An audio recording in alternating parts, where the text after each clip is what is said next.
শরীর মনকে সুস্থ রাখতে মাঝে মাঝেই বেরিয়ে পড়া উচিত, নেচার বাথ নেওয়া উচিত। তাতে শরীরের হ্যাপি কেমিক্যাল যেগুলো সেগুলো ঠিকঠাকভাবে নিঃসৃত হয় এবং স্ট্রেস কেমিক্যাল অর্থাৎ কর্টিসল অনেকটাই কিন্তু নিয়ন্ত্রণে আসে।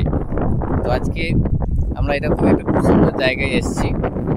এটা সমুদ্র সৈকত, একটা তাজপুরের সমুদ্র সৈকত, দীঘা থেকে বেশ খানিকটা দূরে, একটু ফাঁকা। নেচার পার্ক মানে তো তাই একটু নেচারের সান্নিধ্যে যাওয়া, একটু কোলাহল থেকে দূরে, যেখানে নেচারের সঙ্গে একান্ত হওয়া যায়। এখানে আমি একটা বিশেষ জিনিস ভালো লাগলো, এই জন্য এই পার্কটা এলাম। সেটা হচ্ছে আমরা গুগলের বইতে পড়েছি লবণাম্ল উদ্ভিদের একটা বড় বৈশিষ্ট্য হলো শ্বাসমূল। এখানে একটা গাছ আমি দেখতে পাচ্ছি যাদের কিন্তু শ্বাসমূল প্রচুর রয়েছে এবং অসাধারণ লাগছে, এবং সেইটা সবার সাথে শেয়ার করার লোভ একটু লাগলো, সেই জন্যই আমি এখানটায় এলাম। তো এই জায়গাটা পুরোটা জলে ডুবে যায়। এখন অল্প জোয়ার, এখন জোয়ার ঠিকঠাক আসেনি, আসছে। তো জোয়ার যখন বেশি হয় তখন এই জায়গাটা পুরোটা কিন্তু ডুবে যায়। এখানে গুটি কয়েক গাছ রয়েছে, এই গাছগুলো কিন্তু প্রচুর পরিমাণে শ্বাসমূল, ভীষণ সুন্দরভাবে বোঝা যাচ্ছে। তো আপনাদের একটু দেখাই, দেখুন, এই দেখুন একটা গাছ, এই গাছের এই যে উঠে আছে এইগুলো কিন্তু সবই শ্বাসমূল।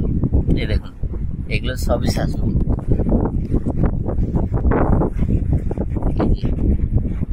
এগুলো সব কিন্তু শ্বাসমূল। অসাধারণ লাগছে, দেখুন, অসাধারণ লাগছে শ্বাসমূলগুলো, অসাধারণ লাগছে। এই যে গাছটা, এই গাছটার শ্বাসমূল প্রচুর প্রচুর প্রচুর শ্বাসমূল, দেখলে মন ভরে যাবে। আপনারাও পারলে এইসব জায়গায় আসতে পারেন, দেখতে পারেন। এই সত্যি প্রকৃতির কি সুন্দর শিল্পকর্ম।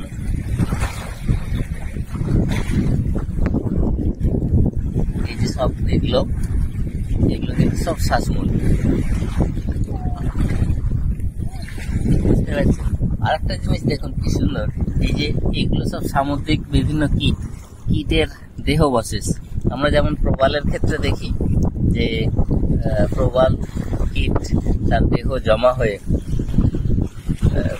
প্রবালের স্তর তৈরি করে, গ্রেট ব্যারিয়ার রিফ তৈরি করেছে বিখ্যাত প্রবাল প্রাচীর। এইগুলো সেই জাতীয় একটা ডিপোজিশন। দেখতে কি সুন্দর, অপূর্ব লাগছে, দারুণ লাগছে দেখতে। এই দেখুন, এগুলো কিন্তু প্রত্যেকটাই শ্বাসমূল, প্রত্যেকটাই কিন্তু শ্বাসমূল, প্রত্যেকটাই শ্বাসমূল। অসম্ভব সুন্দর লাগছে, চোখে না দেখলে ঠিক কতটা বোঝা যাবে সেটা সত্যি একটা বড় প্রশ্ন। আপনারা চাইলে কিন্তু দেখতে পারেন। আমার